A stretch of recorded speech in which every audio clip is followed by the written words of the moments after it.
ہر لحظہ ہے مومن کی نئی شان، ہر لحظہ ہے مومن کی نئی شان، ہر لحظہ ہے مومن کی نئی برہان، ہر لحظہ ہے مومن کی نئی برہان، ہر لحظہ ہے مومن کی نئی آن، ہر لحظہ ہے مومن کی نئی آن۔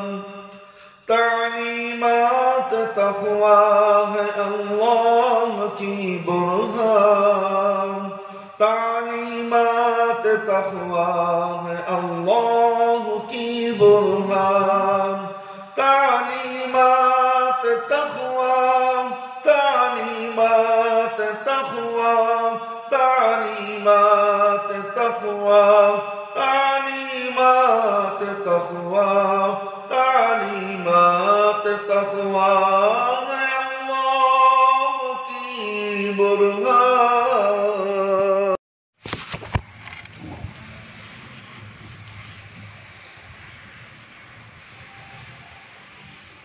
پھر تمہیں بہت سے لوگ ملیں گے جو مسئلہ خیر و قدر سے اپنا تعلق و رشتہ جوڑ بیٹھتے ہیں اور صاف صاف کہتے ہیں کہ بندہ اپنے افعال و اعمال میں بالکل بے اختیار اور معاصی و گناہ کے ارتکاب میں مجبور محض انہی لوگوں میں سے بعض مسئلہ ارجاء کے قریب میں مبتلا ہے، اور کہتے ہیں کہ ایمان صرف تصدیق قلب کا نام ہے، ایمان صرف تصدیق قلب کا نام ہے، اعمال کو ایمان سے کوئی تعلق اور واسطہ نہیں۔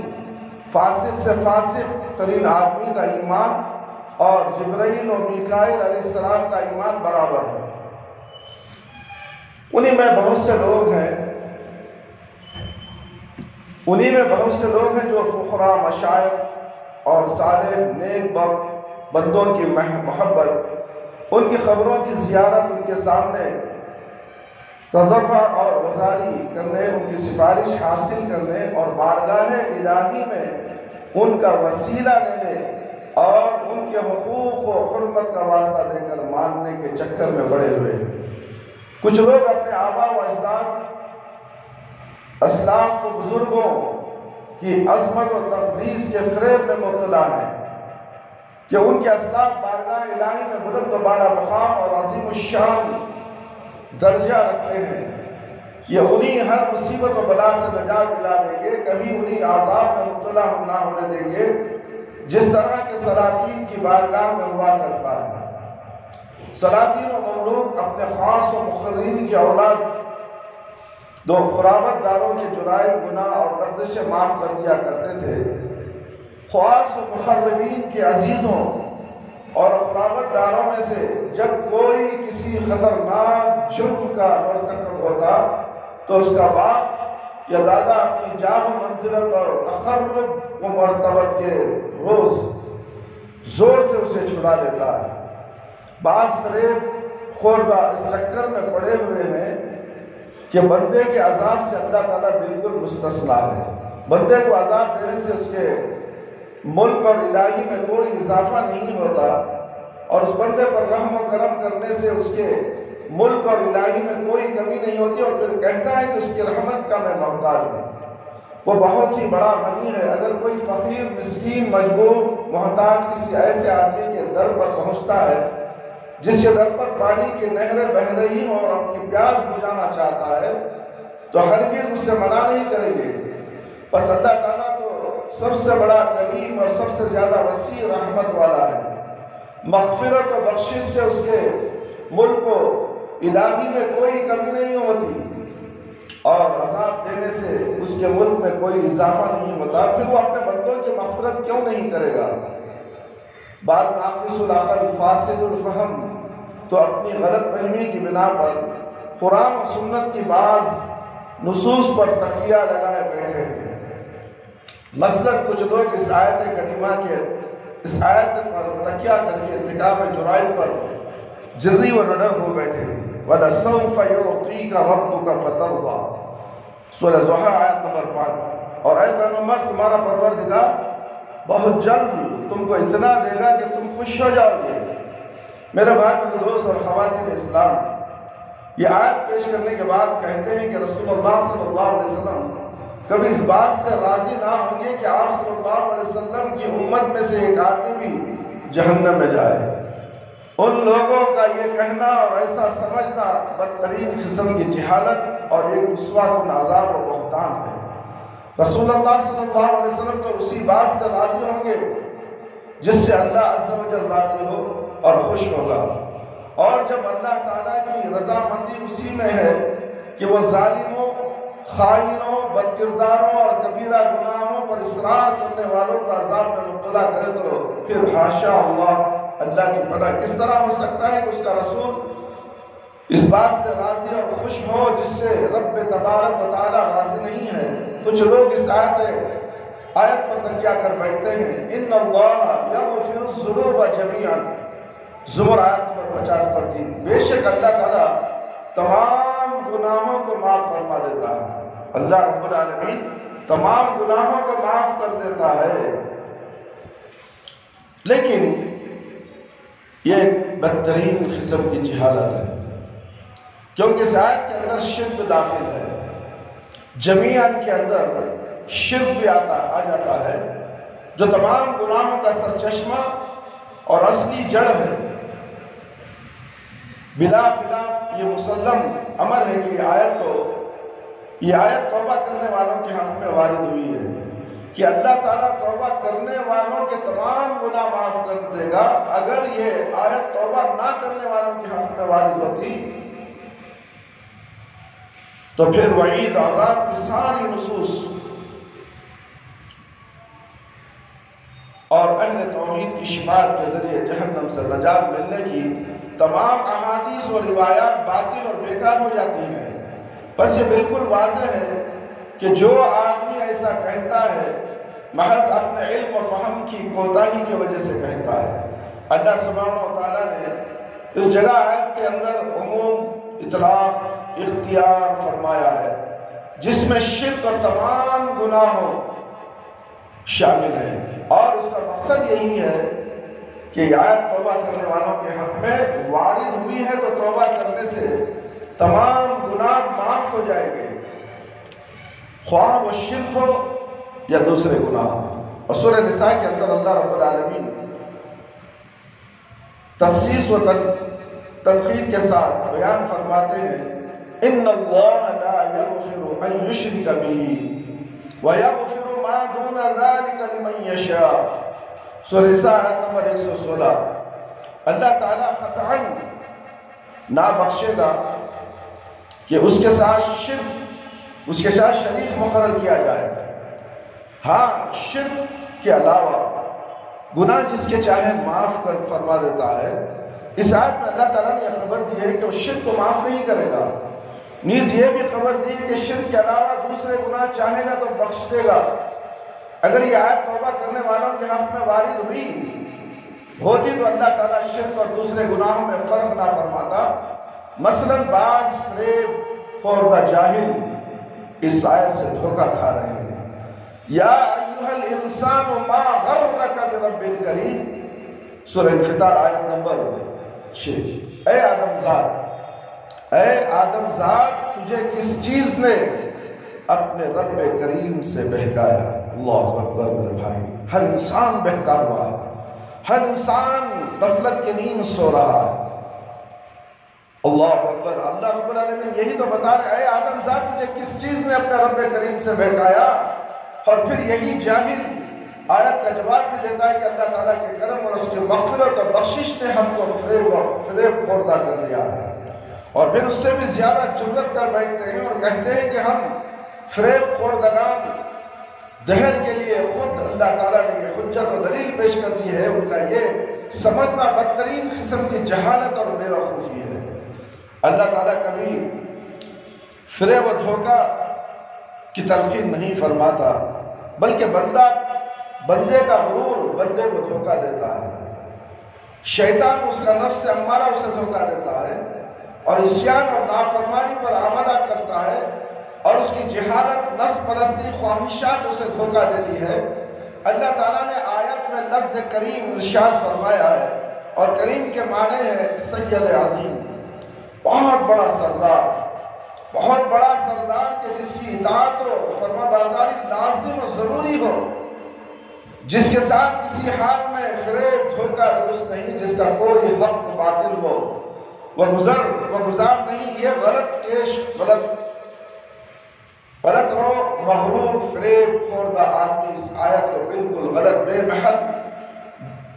محل خلاف مقصد معنی میں استعمال کر رہا ہے، اللہ کریم کے ساتھ دھوکہ کر رہا ہے۔ اللہ تعالیٰ کے ساتھ فریب و دھوکہ کسی حال میں بھی جائز نہیں ہے میرے بھائی، میرے دوست اور خواتین اسلام۔ مثلا کچھ لوگ اس آیت سے دھوکہ کر رہے ہیں، لا یصلاھا الا الاشقى الذی کذب وتولی، سورہ لیل آیت نمبر 16 کہ جہنم میں وہی بدبخت داخل ہوگا، جہنم میں وہی بدبخت داخل ہوگا جو دنیا میں دین حق کو جھٹلاتا اور رد گردانی کرتا ہے۔ نیز اسی آیت سے بھی دھوکہ کھا رہے ہیں جو جہنم کے متعلق وارد ہے، اعدت للکافرین، سورۃ البقرہ آیت نمبر 20 پر 4، جہنم کافروں کے لیے تیار کی گئی ہے۔ یہ مغرور فریب خوردہ آدمی اتنا بھی نہیں سمجھتا کہ آیت کے اندر شعلوں والی آگ کا ذکر ہے، اور یہ جہنم کے بہت سے طبقوں میں سے ایک مخصوص طبقہ ہے، اور آیت کے اندر نفی وارد ہے، وہ اسی طبقے میں داخل ہونے کی نفی ہے کہ بدبخت اس طبقے جہنم میں داخل ہوگا، دوسرا نہیں۔ اگر اس سے متعلق جہنم مراد ہوتی تو لا یصلاھا اس حد تک نہیں پہنچتا، نہ فرماتا بلکہ لا یدخلھا فرماتا۔ آیت میں صلی پہنچنے کی نفی کی گئی ہے، نہ کہ دخول کی، اور صلی دخول سے اخص ہے، اور اخص کی نفی سے عام کی نفی لازم نہیں آتی۔ علاوہ ازیں اگر یہ فریب خوردہ آدمی اس آیت کے ماں باپ کی آیت پر غور کرتا تو اسے معلوم ہو جاتا کہ اگر جہنم میں داخل نہ ہوگا تو یہ بھی نہ ہوگا کہ وہ اس سے بالکل بچ جائے گا، اور کسی اور طریقے پر اسے دوزخ کا عذاب نہ ہوگا۔ اب رہی آیت اعدت للکافرین، دوزخ کافروں کے لیے تیار کی گئی ہے، تو سمجھ لینا چاہیے کہ جنت کے متعلق بھی یہ وارد ہے، اعدت للمتقین، جنت متقی پرہیزگاروں کے لیے بنائی گئی ہے، بس کفار کے لیے جہنم تیار کرنا اس کے منافی نہیں ہے کہ اس میں فاسق، فاجر، ظالم، بدکردار لوگ بھی داخل کیے جائیں، جس طرح کہ جنت متقی پرہیزگاروں کے لیے بنائی گئی ہے، لیکن یہ اس کے منافی نہیں ہے کہ اس میں ایسے لوگ بھی داخل ہوں گے جن کے دلوں میں ذرا برابر بھی ایمان ہوگا، اور انہوں نے خطاً کوئی نیک عمل نہیں کیا ہوگا۔ میرے بھائی، میرے دوست اور خواتین اسلام، نوجوان ساتھیوں، کچھ لوگ عاشورہ عرفہ کے دن روزہ رکھ کر غرہ دھوکہ میں گمراہ ہو رہے ہیں، جس کا باعث تو یہاں تک کہنے لگتے ہیں کہ عاشورے کا روزہ سال بھر کے گناہوں کا کفارہ بن جاتا ہے، اور عرفہ کے دن کے روزے کا اجر و ثواب بطور ذخیرہ جمع رہتا ہے۔ صحیح مسلم کی روایت ہے، مگر افسوس یہ فریب خوردگان تمنا یہ نہیں سمجھتے کہ رمضان المبارک کے روزے اور پنجگانہ نماز عاشورہ اور یوم عرفہ کے روزوں سے کہیں زیادہ عظیم المرتبہ اور عظیم القدر ہے، لیکن یہ بھی ایک رمضان سے دوسرے رمضان اور ایک نماز سے دوسری نماز کے درمیان کے گناہوں کا کفارہ اسی وقت ہے جب کہ بندہ کبیرہ گناہوں سے اجتناب کرے۔ رمضان المبارک کے روزے اور جمعہ کی نماز بھی صغیرہ گناہوں کا کفارہ ہوتی ہے، اور یہ بھی اس وقت جب کہ کبائر سے اجتناب کیا جائے۔ صحیح مسلم کی روایت ہے، رمضان المبارک اور نماز جمعہ کی عظمت و تقدیس اور کبائر سے اجتناب، یہ دو قوتیں مل کر صغیرہ گناہوں کے کفارے کی قوت پیدا کر لیتی ہے۔ پھر یہ کیوں کر ممکن ہے کہ یہ نفلی روزے ان کبائر کا کفارہ ثابت ہوں جن کا ارتکاب ہو رہا ہے، جس پر اصرار کیا جا رہا ہے، جن سے توبہ نہیں کی گئی، یقیناً یہ امر محال و ناممکن ہے۔ علاوہ ازیں یہ بھی کچھ بعید نہیں کہ عاشورہ اور عرفہ کے روزے ہر قسم کے گناہوں کا کفارہ ہو۔ حدیث کے الفاظ عمومی کے عموم ہی رکھا جائے، لیکن یہ وعدہ ان نصوص میں سے ہے جن کے پورا ہونے کے لیے کچھ شرائط اور موانع ہوتی ہیں، اور کبائر پر اصرار کفار و گناہ کے موانعات میں سے ہے۔ جب بندہ کبائر پر اصرار نہ کرے تو روزے کی قوت اور اصرار نہ کرنے کی قوت دونوں کی باہمی مساعد مدد گناہوں کے کفارے میں معین و مددگار بن جاتی ہے۔ جس طرح کہ رمضان کے روزے اور 5 وقتہ نماز اور قبائل سے اجتناب یہ دونوں باہم مل کر گناہوں کے کفارے کے لیے معاون اور مددگار بن جاتے ہیں۔ پھر حق سبحانہ و تعالیٰ کا ارشاد گرامی ہے ان تجتنبوا کبائر ما تنہون عنہ نکفر عنکم سیئاتکم، سورہ نساء نمبر 30 پر 1۔ اگر تم ان بڑے گناہوں سے بچتے رہو گے جن سے تم کو منع کیا جاتا ہے تو ہم تمہارے چھوٹے گناہ دور معاف کر دیں گے، تمہارے چھوٹے گناہ معاف کر دیں گے۔ یہ بات صاف واضح ہے کہ کسی ایک چیز کو گناہ کے کفارے کا سبب گرداننا اور اس عمر کے معنی نہیں کہ اس کے ساتھ کوئی دوسرا بھی ہو اور یہ دونوں مل کر گناہوں کے کفارے کا موجب ہوں۔ اور کفارہ گناہ کے سبب کے مقابلے میں 2 سیبوں کی قوت زیادہ مؤثر مکمل ہوتی ہے۔ جس قدر بھی اسباب کی کثرت و فرادانی ہوگی قوت کفارہ خبی تر مستحکم تر اور اکمل و اتم و ہما گیر ہوگی۔ اللہ تعالیٰ کے ساتھ حسن و ظن کا معنی کیا ہے؟ بعض لوگ اس حدیث قدسی پر تکیہ کر لیتے ہیں جو رسول اللہ صلی اللہ علیہ وسلم نے پروردگار عالم سے نقل فرمائی ہے، انا عند حسن ظن عبدی بی فلیظن ما شاء۔ مستد احمد کی روایت ہے، میں اپنے بندے کے ساتھ اپنے متعلق اس کے حسن و ظن کے مطابق سلوک کرتا ہوں جیسے وہ چاہے مجھ سے گمان کر لے۔ یعنی میرے ساتھ اس کا جیسا گمان ہوگا ویسا ہی میں اس کے ساتھ پیش آؤں گا۔ وہ کہے کہ اللہ مجھے بخش دے گا، معاف کر دے گا، جنت میں داخل کر دے گا، یا اللہ میرے اعمال بد کی بنا پر مجھے بخش دے گا، بخشے گا نہیں بلکہ جہنم میں پھینک دے گا، تو اللہ ویسا ہی کرے گا جیسا وہ خیال کرتا ہوگا۔ اور یہ امر یقینی ہے کہ کسی شبہے کی اس گنجائش نہیں کہ حسن ظن اور اسی صورت میں پیدا ہوتا ہے جبکہ بندہ احسان اور نیکی کا پابند ہو۔ محسن نیک عمل نیک کردار کا بندہ ہی یہ حسن ظن رکھ سکتا ہے، اس کا پروردگار اس کی نیکی اور نیک کرداری کی وجہ سے اس کے ساتھ احسان کرے گا اور اپنے وعدے کو پورا فرما دے گا، وعدہ خلافی نہیں کرے گا، اس کی توبہ قبول فرمائے گا۔ وہ انسان جو مجرم گنہگار ہے، جو کبائر کا ارتکاب کرتا ہے، ظلم و جور کا کھوگر ہے، پروردگار عالم کے احکام و اوامر کے خلاف ورزی کرتا ہے، اس پر اصرار کرتا رہتا ہے، ایسے انسان کے اندر تو اس کے معاصی اور جرائم، اس کا ظلم و جور ایسی خطرناک وحشت پیدا کر دیتے ہیں جو پروردگار عالم کے ساتھ حسن ظن پیدا ہونے میں سخت رکاوٹ بن جاتی ہے۔ اور ایک روز مرہ کے مشاہد کی چیز ہے کہ ایک بھاگا ہوا غلام جو اپنے سید و آقا کا مجرم ہے اور اپنے آقا کی اطاعت و فرمانبرداری سے نکل چکا ہے، اپنے سید و آقا کے ساتھ کبھی حسن و ظن نہیں رکھ سکتا۔ گناہوں کی وحشت اور حسن ظن کبھی ایک جگہ جمع نہیں ہو سکتے۔ گنہگار مجرم اس قدر متوحش ہوگا جس قدر اس کے جرائم اور گناہ ہوں گے۔ پروردگار کے ساتھ وہی آدمی حسن ظن اور زیادہ سے زیادہ نیک گمان رکھ سکتا ہے جو اس کا زیادہ سے زیادہ مطیع اور فرما بردار ہو، جیسا کہ سیدنا حسن بصری رحمت اللہ علیہ کا قول ہے، ان المؤمن احسن الظن بربه فاحسن العمل وان الفاجر اساء الظن بربه فاساء العمل۔ کتاب الزہد بیت الخلا نیچے ہے۔ جب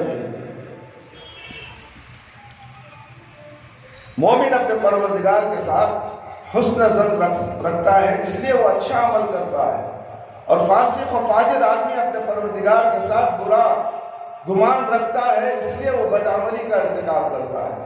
بس وہ شخص جو اللہ سے بھاگا پھرتا ہے، اللہ کی خفگی کے مواقع میں دوڑا پھرتا ہے اور اس کے غضب کے مواقع پر ڈیرے ڈالے رہتا ہے، ذلت اور رسوائی کے میدانوں میں مارا پھرتا ہے، حقوق الہی کی توہین اور ناقدری کرتا ہے، اس کے فرامین کو ٹھکرا رہا ہے، اس کی محرمات اور نواہی کو معمولی سمجھ کر اس کا ارتکاب کرتا ہے اور اس پر اصرار کرتا ہے، اور کس طرح وہ اپنے پروردگار کی جانب میں حسن ظن رکھ سکتا ہے۔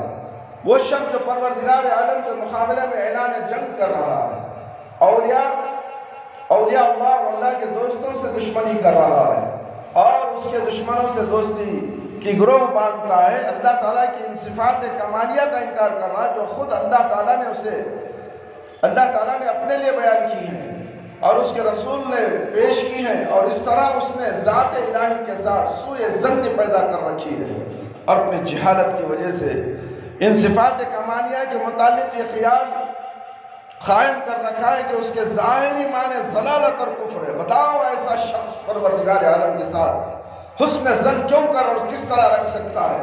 بھلا وہ شخص کیوں کر اللہ تعالیٰ کے حسن ظن رکھ سکتا ہے جو یہ سمجھتا ہو کہ اللہ تعالیٰ کلام نہیں کرتا، نہ کسی چیز کا حکم دیتا ہے، نہ کسی بات کی ممانعت کرتا ہے، نہ وہ کسی بات سے راضی ہوتا ہے اور نہ کسی بات سے خفا ہوتا ہے، اور حال یہ ہے کہ اللہ تعالیٰ ان لوگوں کے حق میں جو یہ خیال کرتے ہیں کہ مخفی باتوں کو وہ نہیں سنتا، فرماتا ہے وَذَلِكُمْ ظَنُّكُمُ الَّذِي ظَنَنْتُمْ بِرَبِّكُمْ أَرْدَاكُمْ فَأَصْبَحْتُمْ مِنَ الْخَاسِرِينَ۔ سورہ فصلت آیت نمبر 20 پر 3۔ تمہاری اس بدگمانی جو تم نے اپنے رب سے کر رکھی تھی تمہیں ہلاک کر دیا، بالآخر تم ضیاءکار اور نقصان اٹھانے والوں میں سے ہوں گے۔ جب یہ لوگ یہ خیال کر رہے ہیں کہ اللہ تعالیٰ ان کے بہت سے اعمال افعال سے بے خبر ہے تو یہ پروردگار عالم کے ساتھ سوء ظن نہیں ہے تو اور کیا ہے میرے بھائی میرے دوست؟ یقیناً ایک بدترین قسم کی بدگمانی ہے۔ اس شخص کا یہی حال ہے جو اللہ تعالیٰ کی صفات کمالیہ اور اوصاف جلالی کا انکار کر رہا ہے اور ایسی صفات سے ذات الہی کو متصف گردانتا ہے اور جو اس کی شان کے شایان نہیں ہے۔ اس قسم کے لوگ جب یہ خیال کرنے لگیں گے اللہ تعالیٰ انہیں جنت عطا کرے گا تو یہ سراسر غرور اور دھوکہ نہیں تو اور کیا ہو سکتا ہے؟ یقیناً یہ اپنے آپ کو دھوکہ دے رہے ہیں اور یقیناً شیطان کی جانب سے ایک زبردست دھوکہ اور فریب ہے۔ اس کو پروردگار عالم کے ساتھ حسن ظن نہیں کہا جا سکتا۔ اس مسئلے پر پوری طرح غور کرو میرے بھائی میرے دوست، اور یہ بھی سوچو کہ لوگوں کو اس مسئلے کے سمجھنے کی کیسی شدید ضرورت ہے۔ کسی بندے کے دل میں یہ دونوں باتیں یکجا کیسے ہو سکتی ہیں؟ آدمی کو اس کا یقین ہو کہ ایک دن اللہ تعالیٰ کے حضور اس کو حاضری دینی ہے، اللہ رب العالمین اس کی ساری باتیں سنتا ہے اور اس کے حضور میں کھڑا ہے، اس کے ہر عمل کی وہ باز پوس کرے گا۔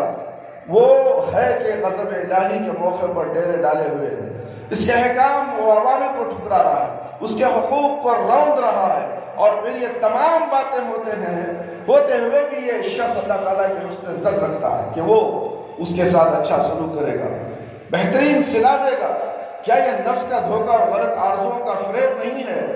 سیدنا ابو عماتہ بن سہل بن حنیف فرماتے ہیں کہ میں عروہ بن زبیر رضی اللہ عنہ عائشہ رضی اللہ عنہ کی خدمت میں حاضر ہوا۔ عائشہ رضی اللہ عنہ فرمانے لگی ایک بار رسول اللہ صلی اللہ علیہ وسلم کی بیماری میں میرے پاس 6-7 دینار تھے۔ 6-7 دینار تھے۔ رسول اللہ صلی اللہ علیہ وسلم نے فرمایا کہ ان کو اللہ کی راہ میں دے ڈالو۔ میں رسول اللہ صلی اللہ علیہ وسلم کی تکلیف اور آپ کی ذمہ داری کی وجہ سے ایسا نہ کر سکی، حتیٰ کہ اللہ تعالیٰ نے آپ صلی اللہ علیہ وسلم کو صحت عطا فرمائی۔ صحت و عافیت کے بعد آپ صلی اللہ علیہ وسلم نے مجھ سے دریافت فرمایا کہ تم نے وہ دینار اللہ کی راہ میں دے ڈالے تھے؟ میں نے کہا نہیں، آپ صلی اللہ علیہ وسلم کی بیماری اور ذمہ داری کی وجہ سے میں ایسا نہ کر سکی۔ تو آپ صلی اللہ علیہ وسلم کچھ ناراض ہوئے اور فرمایا ما ظن نبی اللہ لو لقی اللہ وحاذہ عنده۔ مسند احمد کی روایت ہے، اللہ تعالیٰ کے ایک نبی کا گمان کیسا ہوتا اگر وہ اس کی موجودگی میں اللہ تعالیٰ سے ملاقات کرتا۔ ایک دوسری روایت میں نبی اللہ کی جگہ محمد صلی اللہ علیہ وسلم کا لفظ ہے۔ ذرا سوچو تو پھر یہ اصحاب کبائر ارباب ظلم و جور اللہ تعالیٰ کے حضور میں کیسے حسن ظن رکھ سکتے ہیں، جبکہ اللہ کے بندوں پر ظلم کا بار گرا ان کے کندھوں پر لدا ہوا ہے، اور اللہ تعالیٰ کے بندوں پر ظلم و جور کے پہاڑ توڑ رکھے ہیں۔ اگر ان کا یہ صرف زبانی دعویٰ کہ اے پروردگار ہم تجھ سے حسن ظن رکھتے ہیں، انہیں نفع پہنچا سکتا ہے، تو پھر نہ کسی ظالم کو سزا ہو سکتی ہے اور نہ کسی فاسق اور فاجر کو اس کے اعمال کا بدلہ مل سکتا ہے۔ بندوں کو چاہیے کہ جو چیز چاہے کرتے رہیں، بندوں کو چاہیے کہ جو چیز چاہے کرتے رہیں، نماز چھوڑ دے، گناہ پر گناہ کرتے رہیں، اور یہ سمجھتے رہیں کہ اللہ معاف کرنے والا ہے۔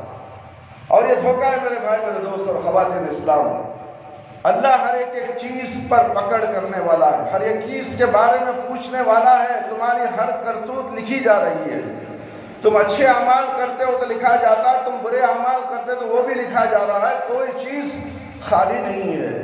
تم یہ بدگمانی میں مت رہو کہ اللہ غفور الرحیم ہے، توبہ کرنے سے معاف کر دے گا۔ ہاں معاف کر دے گا، پھر غلطی پھر کیوں کرو گے تم؟ پھر دوبارہ وہی غلطی، ہم نے نماز نہیں پڑھی، توبہ کر لیے کہ اللہ ہم اس کے بعد سے نماز پڑھیں گے، پھر وہی بے نمازی، ہر مسلمان بے نمازی ہو کر دن دناتے ہوئے بازاروں میں، گلیوں میں، کاروباروں میں مصروف، شادیوں میں مصروف، ولیوں میں مصروف، غیر رسم و رواجوں میں مصروف، پھر یہ سمجھتا ہے کہ اللہ غفور الرحیم ہے اور ہمیں معاف کر دے گا اور جنت بھی دے دے گا۔ جنت اتنی آسانی سے نہیں ملتی میرے بھائی میرے دوست، اس کے لیے متقی اور پرہیزگار ہونا ضروری ہے۔ اللہ رب العالمین کے فرامین کی پابندی کرنا ضروری ہے، پانچوں وقت کی نماز پابندی کے ساتھ ادا کرنا ضروری ہے، قرآن کریم کی تلاوت کرنا ہے، ذکر و اذکار کرنا ہے۔ آج مسلمان شادی ہو گئی، 4 بچوں کا باپ ہے، ہم نے اس سے پوچھا کیا سورہ فاتحہ تجھے پڑھنے آتا ہے؟ تو نیچے منڈی جھکا کر کہتا ہے نہیں آتا حضرت۔ پھر اس کا بیٹا جوان ہے، وہ بھی شادی شدہ ہے، ہم نے اس سے بھی پوچھا ارے تم تو بتاؤ تم پڑھتے ہو؟ نہیں حضرت قرآن نہیں پڑھا نہیں۔ انا للہ و انا،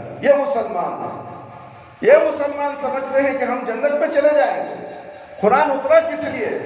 قرآن نور ہے، ہدایت ہے، نور چشمہ ہے، دستور حیات ہے۔ قرآن ہمیں سے بلا چکے۔ ہمارے گھروں میں قرآن کی تلاوت نہیں ہوتی میرے بھائی میرے دوست، ہمارے گھروں میں گانے ڈھول بجائے جاتے ہیں، قوالیاں بجائی جاتی ہیں، غیر اللہ کی عبادتیں ہمارے گھروں میں ہوتی ہیں، اور پھر ہم یہ سمجھتے ہیں کہ اللہ رحم کرنے والا ہے، فلانے کے ذریعے سے ہم جنت میں چلے جائیں۔ کسی کے ذریعے سے جنت جانے والے نہیں، کسی کے ذریعے کے باپ کے دادا کی جاگیر نہیں ہے جنت کے، اللہ تعالیٰ اس کے ذریعے سے کسی کو جنت پہ پہنچا دے۔ جنت ملے گی اپنے اعمال سے، اپنے صحیح اعمال سے میرے بھائی میرے دوست۔ اور خواتین اسلام، اللہ سے ڈرو، اللہ سے ڈرتے رہو۔ اگر نہیں ڈرو گے تو اللہ رب العالمین تمہیں جہنم میں پہنچا دے گا۔ ما ظن نبی اللہ، بندوں کو چاہیے جو جی چاہے کرتے رہے، محرمات کا بے خوف و خطر ارتکاب کرتے رہیں، اور اللہ تعالیٰ کے ساتھ یہ حسن ظن لگائے رہے کہ جہنم کی آگ انہیں چھوئے گی تک نہیں، جہنم کی آگ ہمیں چھوئے گی تک نہیں۔ ایسے لوگوں کے تو جنت کی خوشبو یہ سونگے گا بھی نہیں، اور یہ جنت کی خوشبو سننے کی حالت میں بھی نہیں رہے گا، ہزاروں کروڑوں میل دور یہ دور رہے گا جنت سے میرے بھائی میرے دوست۔ یہ شیطان غفلت میں مبتلا کرتا ہے۔ کبھی کبھی ہم نماز پڑھ لیے، کبھی کبھی ہم نیکی کر لیے، کبھی قرآن پڑھا بھی تجھے قرآن پڑھنے کی خواہش تو پیدا ہوئی۔ دنیا کی اتنی بڑی بڑی موٹی موٹی کتابیں تو پڑھ لیتا ہے، مگر قرآن پڑھنے کے لیے تیری زبان نہیں کھلتی۔ وہ زبان ہی کیا ہے، اس زبان کو چلا کے راہ کر دو۔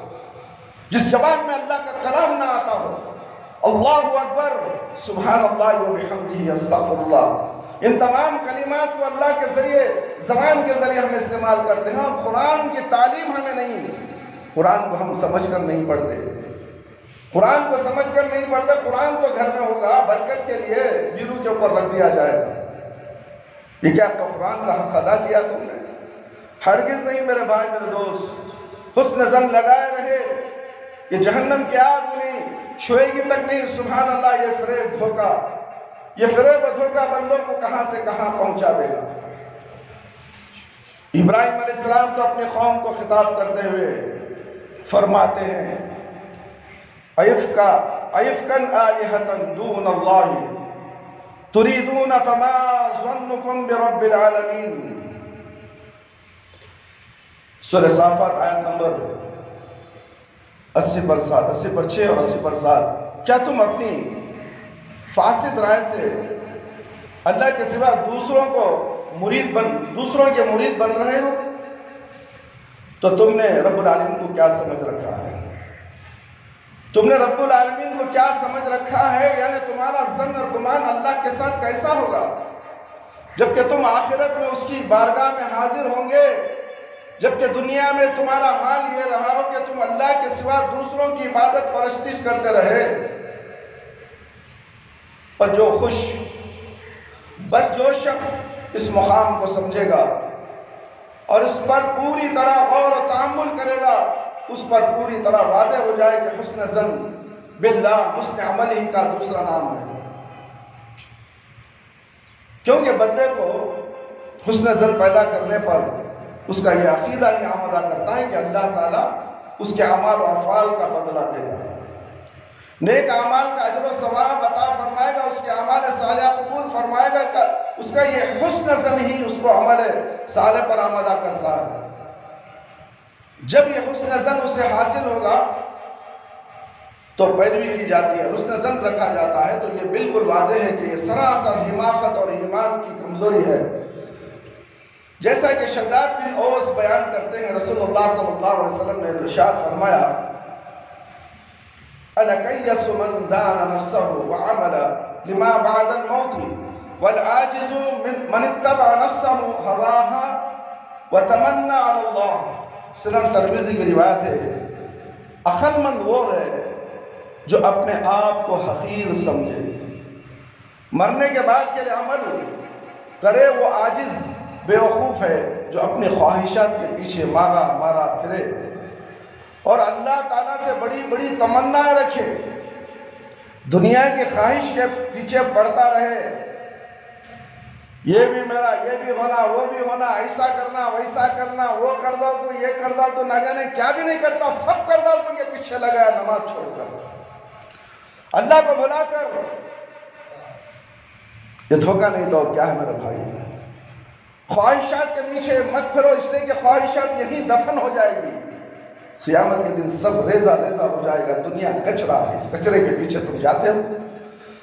آخرت میں تو جنت رکھی ہے، بہترین جنت، اس کے پیچھے جاؤ، اس کی فکر کرو۔ کرتا کون کرتا ہے میرے بھائی میرے دوست؟ حاصل کلام یہ ہے کہ حسن ظن تبھی پیدا ہو سکتا ہے کہ جب کہ نجات کے اسباب پائے جائیں اور ہلاکت و بربادی کے اسباب پیدا کیے جائیں، تو حسن ظن پیدا ہی نہیں ہو سکتا۔ اگر یہ کہا جائے کہ نہیں، حسن ظن تو ہر حال میں رکھا جا سکتا ہے۔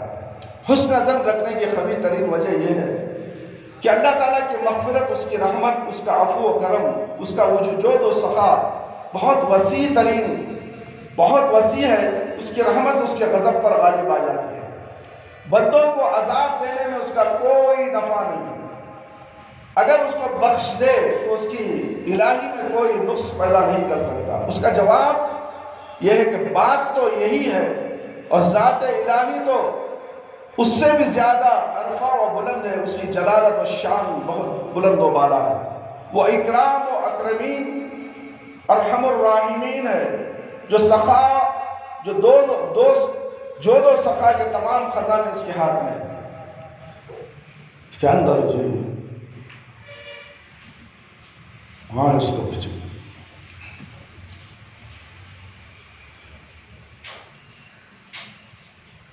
اس کی جلالت شان بہت بلند و بالا ہے، وہ اکرام الاکرمین ارحم الراحمین ہے، جو جود و سخا کے تمام خزانے اس کے ہاتھ میں ہیں۔ وہی مالک الملک قادر مطلق ہے، لیکن شہنشاہ قدوس، اور ان تمام چیزوں کو اپنے محل و مقام ہی میں صرف کرتا ہے، اور انہی مقامات پر صرف فرماتا ہے جب ان کا صرف مناسب ہو سکتا ہے، کیونکہ حق سبحانہ و تعالیٰ حکمت والا، عزت و غلبہ، انتقام و بدلہ، قوی البطش، مضبوط گرفت، مستحق عذاب کو دینے کی صفات سے بھی تو موصوف وہ متصف ہے۔ اگر اللہ تعالیٰ کی ذات اور اس کے اسماء و صفات صرف حسن ظن ہی کا مرجع ہو سکتی ہے، تو نیک و بد، فاسق و فاجر، مومن اور کافر، دوست و دشمن سبھی اس میں شریک ہو سکتے ہیں۔ بس یقینی امر یہ ہے کہ مجرم کے لیے اسماء الہیہ صفات الہیہ سود مند نہیں ہو سکتی، کیونکہ وہ اللہ تعالیٰ کی خفگی اور غضب کا بار اپنے کندھوں پر لدے ہوئے ہے، اللہ تعالیٰ کی ناراضگی کے کاموں میں اپنا وقت برباد کر چکا ہے، محرمات و منہیات کا ارتکاب کرتا رہتا ہے اور اس کی محرم چیزوں کی حقارت و توہین کرتا رہتا ہے، بلکہ حسن ظن اس شخص کے لیے سود مند ہوگا جس نے توبہ، انابت و ندامت و پشیمانی کے آنسو بہائے اور گناہوں کی جڑیں اپنے اندر سے اکھاڑ پھینکی اور گناہوں کو نیکیوں سے دھویا اور اپنی بقیہ عمر خیر و طاقت اور نیک اعمال میں صرف کی، پھر حسن ظن قائم رکھا۔ حسن ظن کی صحیح ترین صورت اور واقعی حقیقت یہی ہے۔ پہلی صورت سراسر دھوکہ اور فریب ہے، واللہ المستعان، لیکن تم اسے طویل نہ سمجھنا، ہر شخص کو اس کی ضرورت بلکہ شدید ضرورت ہے اس کو پڑھنے کے بعد۔ حسن ظن باللہ اور فریب، حسن ظن میں اب آسانی فرق امتیاز کر سکتے ہیں، جیسا کہ اللہ رب العالمین نے فرمایا ان الذين آمنوا والذين هاجروا وجاهدوا في سبيل الله اولئك يرجون رحمت اللہ واللہ غفور رحیم، سورۃ البقرہ آیت نمبر 18۔ بے شک ایمان لانے والے، ہجرت کرنے والے، اللہ کی راہ میں جہاد کرنے والے ہی رحمت الہی کے امید رکھ سکتے ہیں، اور اللہ بڑا بخشنے والا مہربان ہے۔ اللہ تعالیٰ ان صفات کے لوگوں کو امید و رجا کا حقدار قرار دیتا ہے، نہ کہ ظالموں، فاسقوں، بدکاروں کو، اور ارشاد فرماتا ہے ثم ان ربک للذین ہاجروا من بعد ما افتنوا ثم جاہدوا وصبروا ان ربک من بعدها لغفور رحیم، سورہ نحل آیت نمبر 110۔ جن لوگوں نے فتنوں میں ڈالے جانے کے بعد ہجرت کی، پھر جہاد کیا اور صبر کا ثبوت دیا، بے شک رب، تیرا رب ان باتوں کے بعد بخشنے والا اور مہربانیاں کرنے والا ہے۔ میرے بھائی، میرے دوست اور خواتین اسلام، اس آیت میں اللہ تعالیٰ یہ خبر دیتا ہے کہ ان چیزوں پر عمل کرنے کے بعد اللہ تعالیٰ ان کے حق میں غفور و رحیم ہے۔ بس حقیقت یہ ہے کہ عالم اور عقلمند امید و رجا کو اپنے محل و مقام پر رکھتا ہے، جاہل احمق اسے بے محل اور بے موقع استعمال کرنے کی کوشش کرتا ہے۔ حسن ظن کیا ہے؟ حسن ظن وہ ہے جو انسان کو عمل صالح پر آمادہ کرے۔ حسن ظن وہ نہیں ہے انسان کو گناہ اور نافرمانی پر ابھارے۔ حسن ظن اور فریب و مغالطے کا فرق تم پر پہلے واضح ہو چکا ہے کہ حسن ظن وہ صحیح اور حق ہے جو بندے کو عمل کے لیے آمادہ کرتا ہے اور عمل کے لیے تیار کرنے، عمل صالح کے لیے مساعد و ممدوح ہو، عمل صالح کی طرف کھینچ کر لے جائے، اور اگر وہ بطالت اور بدعملی، انحماق و معاصی کی طرف لے جاتا ہے تو حسن ظن نہیں بلکہ فریب اور دھوکہ ہے۔ اور حقیقت یہ ہے کہ حسن ظن رجا امید ہی کا نام ہے۔ رجا و امید وہی صحیح اور حق ہے جو انسان کو اطاعت الہی کی طرف لے جائے اور معاصی، بطالت، بدعملی پر ابھارے، اور بطالت و بدعملی اس کو خواہ مخواہ اس کی رجا اور امید پیدا کر دے۔ ایسی رجا اور امید سراسر فریب اور دھوکہ ہے۔ اگر ایک شخص بہت سی زمین رکھتا ہے اور ایک شخص بہت سی زمین رکھتا ہے، اس سے شادابی اور پیداواری کی امید رکھتا ہے، اس سے مستفید ہونا چاہتا ہے، پھر بھی وہ زمین کو بیکار چھوڑ دیتا ہے، اس میں تخم ریزی نہیں کرتا، زمین کی خدمت نہیں کرتا، پانی نہیں دیتا، تو ایسے شخص کو لوگ احمق اور پاگل ہی کہیں گے۔ یہ حسن ظن اور امید نہیں بلکہ حماقت ہے۔ اسی طرح اگر کوئی شخص یہ حسن ظن اور امید قائم کر کے بغیر ہم بستری کے اس کے گھر بچہ پیدا ہوگا، بلا طالب علم، بلا تحصیل علم کے محنت اور مشقت کے اپنے ہم اثروں سے آگے نکل جائے، تو لوگ اسے احمق اور پاگل ہی کہیں گے۔ وخص علی ھذا، اسی طرح جو شخص بغیر طاعت و بندگی، بلا اعمال صالحہ مخربہ اور بلا انتشار عوامر اور اجتناب منہیات اور محرمات کے فوز و فلاح، بلندی و مدارات اور جنت کی دائمی نعمتوں کی امید قائم کرتا ہے اور ایسا حسن ظن رکھتا ہے تو وہ حق بالکل سمجھتا ہے، پاگل سمجھا جائے گا۔ اس میں رب العالمین کا ارشاد گرامی ہے ان الذین آمنوا والذین ہاجروا وجاہدوا فی سبیل اللہ اولئک یرجون رحمت اللہ واللہ غفور رحیم، سورہ بقرہ آیت نمبر 218۔ جو لوگ ایمان لائے، انہوں نے اللہ کی راہ میں ہجرتیں بھی کی اور جہاد بھی کی، یہی لوگ اللہ کی رحمت کی امید لگائے بیٹھے ہیں۔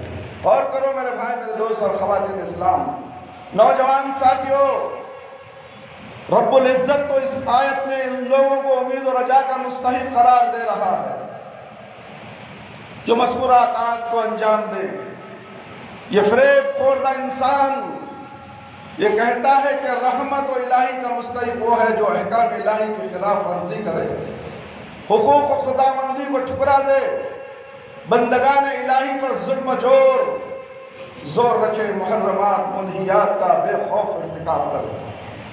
مسئلے کا اصل راز یہ ہے کہ حسن ظن کا امیدوار رجا اسی وقت ممکن ہے جبکہ وہ اسباب و وسائل کو عمل میں لایا جائے جن کی حکمت الہی، شریعت الہی، اس کی تقدیر و قضا، اس کا ثواب و کرامت مقتضی ہے۔ بندہ ان اسباب کو عمل میں لائے، اس کے بعد پروردگار عالم کی بارگاہ میں اس نے حسن ظن رکھے اور اس کی جانب سے امیدیں وابستہ کرے، یہ امید قائم کرے کہ اللہ تعالیٰ ان اسباب و وسائل کو بیکار نہ کر دے، مطلوب و مقصود تک پہنچانے میں اسباب کو مند گردانے، اسباب کا رخ دوسری طرف نہ پھیر دے کہ اسباب ساخت ہو جائیں، اسباب کی تاثیرات معطل و بیکار ہو کر رہ جائیں۔ یہ امر سمجھ لینا بہت ضروری ہے کہ کسی چیز کو امید و رجا کے لیے تین چیز میں لازم اور ضروری ہے۔ یہ کہ اس چیز کی محبت لازمی ہے، یہ کہ اس کے فوت ہونے کا خوف اندیشہ ہوتا ہے، یہ کہ اس کے حصول کی حتی الامکان کوشش کی جائے۔ جس امید و رجا میں یہ تین باتیں نہ ہوں وہ امید رجا نہیں بلکہ محض امانی یعنی خالی آرزو ہے اور کچھ نہیں۔ ظاہر ہے کہ امید و رجا اور چیز ہے اور امانی جھوٹی آرزو دوسری چیز ہے۔ صاحب امیدوار رجا اپنی مطلوب چیز کے فوت ہونے سے ڈرتا ہے اور خائف رہتا ہے۔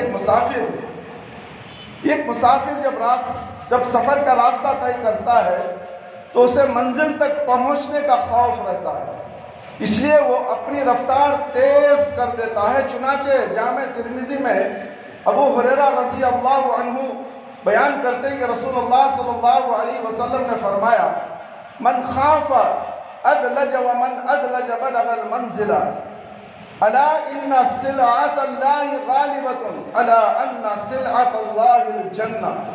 صحیح ترمذی کی روایت ہے، جو شخص منزل تک نہ پہنچنے سے ڈرتا ہے وہ پچھلی رات ہی سے سفر شروع کر دیتا ہے، اور جو پچھلی رات سے سفر شروع کرتا ہے منزل تک پہنچ جاتا ہے۔ آگاہ رہو، اللہ تعالیٰ کا دیا ہوا سامان بہت قیمتی ہے اور اللہ تعالیٰ کا دیا ہوا سامان جنت ہے۔ میرے بھائی میرے دوست، ہم جنت حاصل کرنا نہیں چاہتے، پھر خالی آرزوؤں کی زندگی ہم گزار رہے ہیں، ہماری عمریں ختم ہو جا رہی ہیں، ہم آرزو میں بیٹھے ہیں کہ اللہ تعالیٰ ہمیں معاف کر دے گا، جنت میں بھیجے گا۔ یہ شیطان کا دھوکہ ہے میرے بھائی۔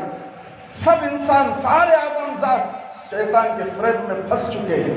شیطان دھوکہ دے کر اپنے اس کے دماغوں کو، دلوں کو سب کچھ قبضہ کر لیا ہے کہ تو نماز ہی مت پڑھ، پانچوں نماز کی دور کے بعد جمعہ بھی جا تو آخری میں 2 رکعت پڑھ کو آ جا، بھاگ کو، کام ہے، دکان کھولنا ہے، کاروبار چلانا ہے، بزنس چلانا ہے، خالی اللہ اللہ بول کر بیٹھ جائے گا۔ یہ شیطان ایسا فریب دیتا ہے اور اسی طرح انسان بھی ویسا ہی کرتا ہے جیسا شیطان چاہتا ہے۔ تو پھر جنت کیسے ملے گی؟ جنت تو کیسے ملے گی؟ صحابہ اسی طرح زندگی گزارے؟ کیا ہمارے پاس صحابہ کا طرز عمل ہے؟ بتاؤ، بھوکے رہتے تھے، پیٹوں پر پتھر باندھ کر زندگی گزارے، عبادت نہیں چھوڑے۔ ہم اچھا کھاتے ہیں، اچھا پیتے ہیں، اچھی سواریاں ہمارے پاس، اچھے اچھے گھر، ایئر کنڈیشن گھر، ٹائلس والے گھر، صوفہ، اللہ اکبر، کیسے عالیشان شینڈلر والے گھروں میں لٹکے ہوئے ہیں ہمارے، عیش و آرام، جنت نما گھر دنیا میں مل گیا ہے۔ اسی لیے کہا گیا کافر کو اس دنیا کو جنت کہا گیا ہے، مسلمان سجین ہے، مسلمان کے لیے دوزخ ہے۔ میرے بھائی میرے دوست، اس مصیبت سے چھٹکارا حاصل کرو جب جنت تمہیں ملنے والی ہے۔ جنت ایسے ہی نہیں ملتی میرے بھائی۔ اللہ تعالیٰ نے جس طرح اعمال و صالحات دلوں کی امید و رجا ضروری گردانی ہے، اسی طرح ان کے لیے خوف اور ڈر بھی ضروری گردانا ہے۔ اللہ کا خوف ہونا چاہیے، اللہ کا ڈر دل میں ہونا چاہیے۔ کوئی فجر کی نماز نہیں چھوڑتا، کوئی فجر کی نماز چھوڑتا نہیں، ڈر نہیں ہے۔ فجر چھوڑ کر گھر میں سویا ہوا ہے مسلمان، اسی سوئے ہوئی حالت میں موت آ سکتی ہے۔ فجر چھوڑ دی تم نے، ظہر کا وقت کتنا وقت ہے؟ 4 اور کا فرق ہے۔ کیا اس درمیان میں تمہاری موت نہیں آئے گی میرے بھائی میرے دوست اور خواتین اسلام، نوجوان ساتھیوں، پیارے بچوں؟ کیا اس وقت تم مر جاؤ گے تو کیا تم مسلمان ہو کر جاؤ گے؟ اس دنیا سے ہرگز نہیں جاؤ گے، تم کافر ہو کر جاؤ گے، اس لیے کہ تم نے نماز کا انکار کر کے تم نے بستروں کو آباد کیا ہے۔ بلکہ مرد کو چاہیے کہ اذان ہوتے فوراً مسجد کی طرف بھاگے، عورتوں کو چاہیے کہ اپنے گھر میں اٹھ کر نماز پڑھے، ان کے مخصوص ایام میں ان کے لیے نماز معاف ہے کوئی شوہر بیوی کو پوچھتا ہے کہ کیا تم نے آج نماز پڑھی؟ ظہر پڑھی، عصر پڑھی، مغرب پڑھی، عشاء پڑھی؟ فجر تو تم میاں بیوی گھر میں رہتے ہو، تمہیں معلوم ہے کہ تم نے کیا پڑھی، اس نے کیا پڑھی۔ باقی کی نمازیں تم بازار میں رہتے ہو، کیا تم بازار میں مسجدیں ہیں؟ کیا بازار کو چھوڑ کر مسجد میں جاتے ہو؟ بازار تو شیطان کی جگہ ہے، مسجدیں تو بہترین جگہیں ہیں۔ کبھی شیطان بازار سے تمہیں مسجد میں گھسنے دیتا بھی ہے؟ سوچو میرے بھائی، اپنے سینے پہ ہاتھ رکھ کر دیکھو ہم کہاں تک مسلمان ہیں، ہم کیسے مسلمان ہیں، پھر بھی ہم کیسے امید رکھتے ہیں کہ ہمیں جنت مل جائے گی۔ جنت بہت بڑی نعمت ہے میرے بھائی میرے دوست، اللہ نے مسلمانوں کو متقی پرہیزگاروں کے لیے بنائی ہے۔ فاسق اور فاجر گنہگاروں کے لیے جنت نہیں، جہنم تیار کی ہے۔ اللہ غفور الرحیم ہے، اس کا مطلب یہ نہیں کہ ہم گناہ کرتے جائیں اور پھر یہ امید رکھیں کہ ہم غفور، اللہ غفور ہے معاف کر دے گا۔ نہیں معاف کرے گا میرے بھائی میرے دوست۔ تم گناہ کرتے رہو، اللہ تمہاری دعا ہی نہیں سنتا تو غفور الرحیم تمہاری دعاؤں کو کیسے معاف کرے گا؟ تم بے نمازی ہو کر دندنا پھرتے ہو، ہاتھ اٹھا کر تمہیں دعا کیسے کرو گے؟ تمہاری وہ زبان سے الفاظ کیسے آئیں گے جس کے اندر پان پراگ، گٹکا کھاتے ہو، سگریٹ پیتے ہو، بیڑی پیتے ہو؟ یہ بری چیز ہے، یہ حرام چیز ہے۔ تم اپنے ہونٹوں سے، اپنی زبان سے اپنے سینے کو چھلنی کرتے ہو۔ یہ تمہارے اعضاء جو ہیں اللہ نے دیے ہیں، اللہ کی امانت ہے، اللہ کی نعمت ہے، اسے برباد کر لو۔ اسے برباد کرنے کا حق نہیں ہے، اور برباد کر کے تم یہ یقین رکھتے ہو کہ جنت مجھے ملنے والی ہے۔ یہ جنت کا خواب و خیال چھوڑ دو، زندگی ایک صرف خواب کی طرح ہے، صرف خواب ہے، خواب دیکھا بھول گئے۔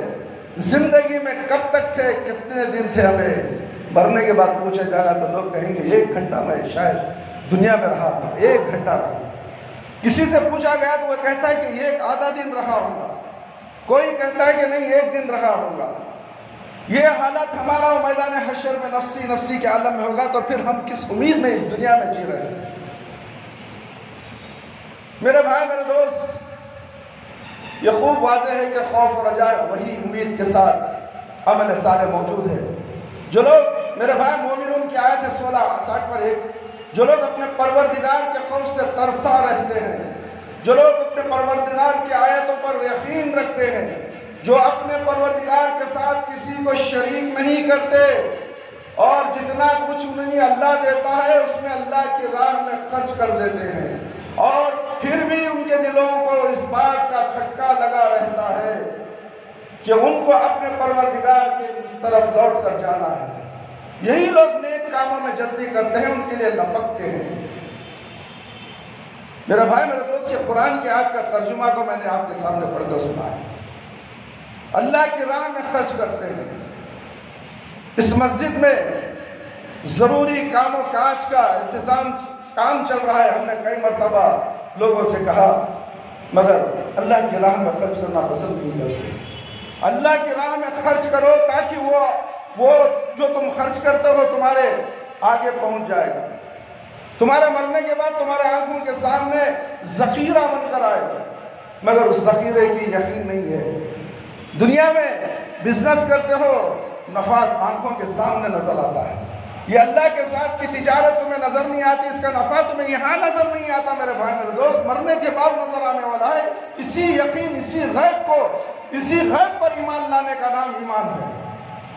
ہم ایمان رکھتے ہیں مگر غیب پر ایمان نہیں رکھتے کہ ہم دے دیں گے ہمارا مال کم ہو جائے گا، مگر دینے سے اللہ رب العالمین مال میں اضافہ کرتا ہے، صدقہ کرنے سے اضافہ کرتا ہے، مال میں بڑھوتری کرتا ہے، مگر مسلمانوں کو ہوش نہیں۔ جامع ترمذی میں عائشہ صدیقہ رضی اللہ عنہ کہتے ہیں رسول اللہ صلی اللہ علیہ وسلم سے میں نے اس آیت کے متعلق پوچھا، یا رسول اللہ، ایسے لوگ کون ہیں؟ کیا یہ وہ لوگ ہیں جو شراب پیا کرتے ہیں، زنا کرتے ہیں، چوری کیا کرتے ہیں؟ آپ صلی اللہ علیہ وسلم نے جواب دیا، اے صدیق کی بیٹی، نہیں، ایسے لوگ نہیں، بلکہ وہ لوگ جو روزے رکھتے ہیں، نماز پڑھتے ہیں، صدقہ دیتے ہیں، اور پھر ڈرتے ہیں کہ کہیں ان کے اعمال قابل قبول نہ ہوں، یعنی رد نہ کر دیے جائیں۔ یہی لوگ خیر و بھلائی میں جلدی کیا کرتے ہیں۔ نیز ابو ہریرہ رضی اللہ عنہ سے بھی روایت مروی ہے، سنن ترمذی کی روایت ہے، اللہ تعالیٰ اہل سعادت کو توصیف و تعریف کرتا ہے، فرماتا ہے تو ان کے احسان اور نیکی، خوف الہی کا ذکر فرماتا ہے، شفقی اور بدبخت لوگوں کا ذکر فرماتا ہے تو ان کے گناہ اور ان کے بے خوفی کا ذکر فرماتا ہے۔ صحابہ کرام رضی اللہ عنہ کے آنسو، اگر کوئی صاحب بصیرت صحابہ کرام کے حالات پر غور کرے تو اسے معلوم ہوگا صحابہ کرام کس درجہ عمل صالحہ سے مزین تھے، پھر بھی وہ کس درجہ اللہ سے ڈرتے تھے۔ اور ہم ہیں کہ باوجود انتہا درجے کے تقصیر و کوتاہی کے بھی کس قدر بے خوف اور ڈر بنے ہوئے ہیں، ہماری کس قدر غلط فہمی ہے۔ ابو بکر صدیق رضی اللہ عنہ کے حالات پر پڑھو، آپ رضی اللہ عنہ اکثر اپنی زبان پکڑ کر کہتے ھذا الذی اوردنی الموارد، موتا امام مالک، اس نے مجھے ہلاکت کے مواقع میں ڈالا ہے۔ زبان بڑی خطرناک چیز ہے میرے بھائی، زبان کی حفاظت کرو۔ یہ کہہ کر حد سے زیادہ روتے، فرماتے ابکو فإن لم تبکو فتابکو،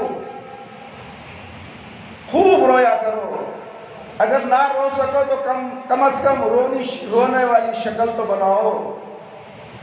رونے کا مقام دیتا ہے، اتنے سخت دل ہوتے ہیں، مصیبت میں بھی رونا نہیں آتا، تو پھر اللہ رب العالمین کے دربار میں آ کر یہ کیسے آنسو نکالیں گے؟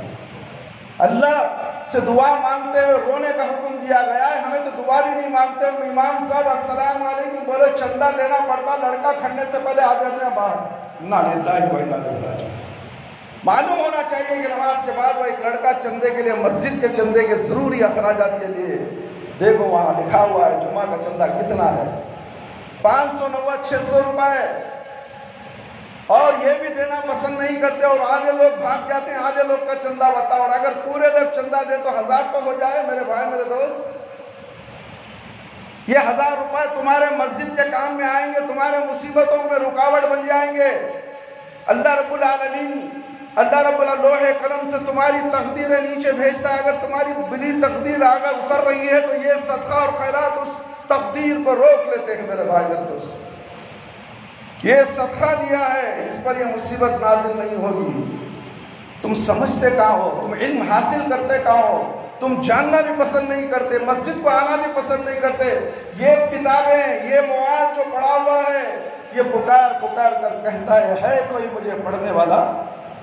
سب انگریزی اتنی موٹی کتاب جو رات بھر بیٹھ کو پڑھ رہا ہوتا ہے، ایک معمولی سی 10 صفحے کی کتاب حدیث پڑھ نہیں سکتا، 2 صفحے قرآن کی آیتیں نہیں پڑھ سکتا، کوفت تکلیف ہوتی ہے کہ کب ختم کروں کب بھاگوں۔ اتنی نفرت ہے قرآن اور حدیث سے میرے بھائی میرے دوست، تو پھر اللہ رب العالمین ہمارے ساتھ دنیا میں کیسے معاملے کرے گا، اور مرنے کے بعد ہمارا انجام خیر ہوگا یا برا ہوگا؟ سوچو، مرنے والا ہر آدمی سے پوچھتا ہے کہ کس حالت میں اس نے مری، موت کیسی موت ہوئی، موت اچھی ہوئی یا بری؟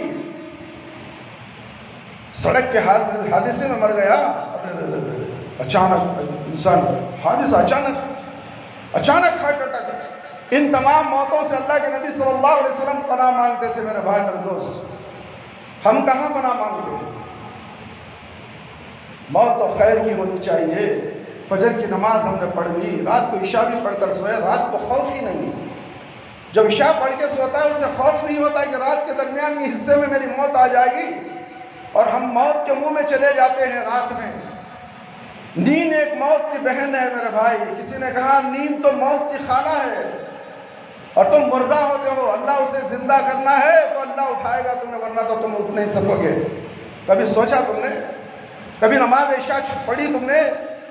سینے پر ہاتھ رکھ کر بولو میرے مسلمان بھائیوں دوستو، برا نہیں سمجھنا، یہ تمہارے لیے اصلاح کی باتیں ہیں، تمہارے لیے فائدے کی باتیں ہیں۔ تم ناراض ہونے سے تمہارا نقصان ہے، بولنے کا کام ہمارا ہے۔ اللہ اور رسول صلی اللہ علیہ وسلم کے احکامات سے ہم تمہیں آگاہ کرتے ہیں تاکہ ہوشیار ہو جاؤ، موت تمہارے سر پر کھڑی ہے، کسی بھی گھڑی آ سکتی ہے۔ تم مرو تو مسلمان مومن ہو کر مرو، بے ایمان بے نمازی شرک اور بدعت میں ملوث ہو کر مت مرو، مرو تو توحید پرست ہو کر مرو، ایک اللہ کی عبادت کرنے والے بن جاؤ اور ایک نبی صلی اللہ علیہ وسلم کی اطاعت کرنے والے بن جاؤ، پھر تمہاری موت آئے گی تو خوشی خوشی اس دنیا سے چلے جاؤ گے۔ آنے والی موت کے بعد کی زندگی بڑی کٹھن زندگی ہے، تم برداشت نہیں کر سکو گے۔ ایک معمولی سا کرونا آیا تھا، انسان برداشت نہیں کرا، موت کے منہ چلا گیا۔ میرے بھائی میرے دوست، لاشیں ندیوں میں تالابوں میں بہنے لگی، یہ منظر تم دیکھ چکے ہو۔ اللہ کے لیے موت کے گھاٹ اتارنا کوئی مشکل بات نہیں، پوروں کو زندہ کرنا کوئی مشکل بات نہیں، چاہے وہ آگ میں جل جائے، پانی میں بہہ جائے، ہوا میں اڑ جائے، کسی جانور کے منہ میں چلا جائے، قیامت کے حکم ہوگا کہ وہ آ جائے، زندہ ہو کر سامنے کھڑا ہو جائے تو زندہ ہو کر سامنے کھڑا ہو۔ کوئی شیر کے منہ سے، کوئی سانپ کے منہ سے، کوئی بھیڑیے کے منہ سے، کوئی اشباق کے منہ سے باہر نکلے گا۔ جس طرح وہ دنیا میں مرے گا اسی طرح اسے اٹھایا بھی جائے گا۔ میرے بھائی میرے دوست، ہم کس وقت خوش قدمی میں رہتے ہیں کہ اللہ تعالیٰ ہمیں زندہ نہیں کرے گا، ہمیں سوال و جواب نہیں کرے، جو چاہے کرو، جو چاہے کرنے والا بے حیا بے شرم ہے، جو بے شرم ہے جو چاہے کر سکتا ہے، اللہ کے احکامات کو توڑ سکتا ہے، اللہ کی نافرمانی کر سکتا ہے، بیڑی پی سکتا ہے، سگریٹ کون پوچھنے والا ہے؟ تیرے باپ کا کیا جا رہا، میرا پیسہ میں پیوں، پی، یہ تیرا پیسہ نہیں اللہ کا پیسہ ہے۔ اللہ نے جو مال دیا ہے اسے حرام میں لگا رہا ہے۔ بندہ ہے مسلمان، پھر بھی تو نمازی، پھر بھی تو نماز پڑھنے کے لیے اللہ کے پاس جاتا، منہ میں بدبو، شرم آنی چاہیے ایسے بیڑی پینے والے انسانوں کو۔ میرے بھائی میرے دوست، وہ بیڑی سگریٹ پر لکھا ہوتا ہے کہ یہ مضر ہے، پھیپڑے جلا دے گا، کینسر پیدا کرے گا۔ کیا ایسے عقل نہیں ہے یہ کینسر کو لے کو میں پیروں کھا لوں؟ ایک شوق، یہ برا شوق مت کرو میرے بھائی میرے دوست۔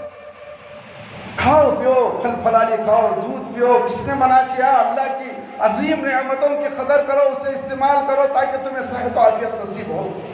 صحت و عافیت بھی ایک بہت بڑی نعمت ہے۔ بیماری زحمت ہے، بیماری آتا ہے تو اللہ سے دعا کرو، اللہ میں بیمار ہو گیا مجھے شفا دے۔ وَإِذَا مَرِضْتُ فَهُوَ يَشْفِينِ، اے اللہ تو بیماری دیتا ہے، شفا بھی تو دیتا ہے۔ ہم اللہ سے دعا نہیں مانگتے میرے بھائی میرے دوست۔ اللہ رب العالمین ہمیں، جیسے صدیق رضی اللہ تعالیٰ عنہ فرماتے ہیں کہ خوب رویا کرو، اگر نہ رو سکو تو کم از کم رونے کی شکل بناؤ۔ جب آپ رضی اللہ نماز کے لیے کھڑے ہوتے تھے، خوف الہی ایسا طاری ہو جاتا ہے کہ لکڑی کی طرح کھڑے ہو جاتے، ذرا بھر جنبش نہیں ہونے پاتی، ہلتے نہیں ہلتے نہیں۔ آج ہمیں پینٹ سیدھی کرتا، کون کی جھبا سیدھی کرتا، کون کی بدن سیدھی کرتا، ٹانگی کھل جاتا ہے نماز میں۔ بھائی ابو بکر صدیق رضی اللہ عنہ لکڑی کی طرح تنے تنا کھڑے ہوئے، ہلرے میں نہیں ہدرے میں نہیں، آنکھوں سے آنسو جا رہے نماز کی حالت۔ آپ صلی اللہ اکبر، ایک مرتبہ ایک پرندہ آپ صلی اللہ علیہ وسلم آپ رضی اللہ تعالیٰ عنہ کے سامنے لایا گیا، آپ نے ہاتھ میں پکڑا، الٹ پلٹ کر کے دیکھنے لگے اور فرمانے لگے اس وقت تک کوئی جانور شکار نہیں بنتا اور کوئی درخت کاٹا نہیں جاتا جب تک وہ تسبیح الہی کو ترک نہ کر دے۔ آپ رضی اللہ عنہ کی وفات کا وقت قریب آ گیا تو سیدہ عائشہ رضی اللہ عنہ صدیقہ سے خطاب کرتے ہوئے فرمایا، بیٹی میرے پاس مسلمانوں کے مال میں سے یہ چیزیں ہیں، یہ ابا، یہ دودھ نکالنے کا پیالہ، یہ غلام، تو اسے جلد سے جلد خطاب کے بیٹے عمر رضی اللہ عنہ کے پاس پہنچا دو۔ آپ رضی اللہ عنہ فرمانے لگے، کیا اچھا ہوتا میں درخت ہوتا، کیا اچھا ہوتا میں درخت ہوتا، مجھے جانور کھاتے اور پھر کاٹ دیا جاتا۔ قتادہ رضی اللہ عنہ نے فرمایا کہ مجھ تک سیدنا ابو بکر صدیق کے کلمات پہنچے تو وہ فرماتے ہیں، کاش میں سبز گھاس ہوتا، چوپائے مجھے کھا لیتے۔ فاروق اعظم رضی اللہ عنہ کی حالت پڑھو، ایک مرتبہ انہوں نے سورہ طور پڑھنا شروع کی، جب آپ ان عذاب ربک لواقع، تمہارے پروردگار کا عذاب ضرور نازل ہو کر رہے گا، پر پہنچے تو شدت سے رونا شروع کر دیا، حتیٰ کہ آپ رضی اللہ عنہ اس قدر بیمار ہو گئے کہ لوگ عیادت کے لیے آنے لگے۔ کیا ہم کبھی روتے ہیں؟ رو کر ہم نے بیماری حاصل کی، اللہ کو ڈر کر بیمار ہوئے؟ نہیں نہیں میرے بھائی میرے دوست، جس وقت آپ بستر مرگ پر تھے اپنے بیٹے سے کہنے لگے تیرا بھلا ہو، تیرا بھلا ہو میرے رخسار زمین پر دھر دے، شاید اللہ تعالیٰ مجھ پر رحم فرمائے۔ پھر فرمانے لگے وَيْلُ الْأُمِّيِّ إِن لَّمْ يَغْفِرِ اللَّهُ لِي، اگر اللہ تعالیٰ میری مغفرت نہ فرمائے تو میں غارت ہی ہو گیا۔ انا للہ۔ ایک صحابی رسول صدیق کا لقب پانے والے، اللہ مجھے مغفرت نہیں کرے گا تو میں غارت ہو جاؤں گا۔ آج ہم اتنے گناہ کر کے بھی ہمیں عاجزی انکساری ہمارے پاس نہیں آیا جی تو ہوگا کہاں بولنا چلنا۔ انا للہ۔ نصیحت کرنا مشکل ہے میرے بھائی۔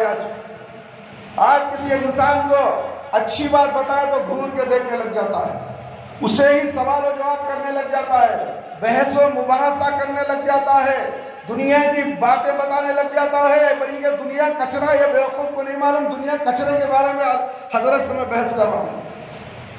دنیا کی زندگی تو 24 گھنٹے کرنا ہی ہے، اس میں نماز کے لیے وقت ہے، نکالنا پڑے گا ہی۔ تم کتنے بھی بہانے پیش کرتے جاؤ، موت کے قریب تم جا رہے ہو۔